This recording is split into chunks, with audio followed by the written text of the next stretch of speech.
അപ്പോസ്തലപ്രവൃത്തി 3-ാം അധ്യായത്തിൽ പത്രോസ് യോഹന്നാനും സുന്ദരമൻ ദേവാലയത്തിലേക്ക് അവർ കടന്നു പോവുകയാണ്. അവിടെ ഒരു വാക്ക് പ്രകാരമാണ്, പ്രാർത്ഥനാ സമയത്ത് ഒരു ദൈവ പൈതലിൻ്റെ ജീവിതത്തിൽ പ്രാർത്ഥനയ്ക്ക് വേണ്ടി സമയം ഉണ്ടായിരിക്കണം, ഒരു പ്രയർ ടൈം ഉണ്ടായിരിക്കണം.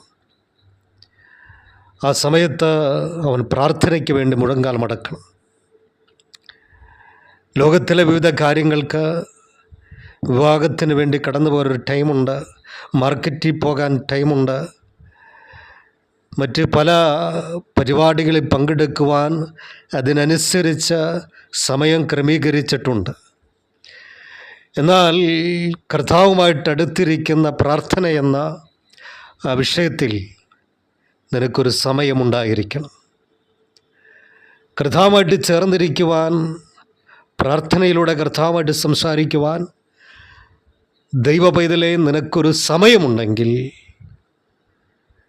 കർത്താവ് നിനക്ക് വേണ്ടി തൻ്റെ സമയം നൽകി നിന്നോട് കൂടെയിരിക്കും. കർത്താവിന് കൊടുക്കുവാൻ നിനക്ക് സമയമില്ലെങ്കിൽ കർത്താവും നിന്നോട് കൂടെ ഇരിക്കുവാൻ കഴിയാതെ കർത്താവും അകന്ന് നിൽക്കുവാൻ സാധ്യത കൂടുതലാണ്. കർത്താവിന് വേണ്ടി സമയം കൊടുക്കുന്ന, പ്രാർത്ഥിക്കുന്ന ഒരു വ്യക്തി അല്ലെങ്കിൽ കർത്താവ് നിനക്ക് വേണ്ടി സമയം നൽകുകയില്ല.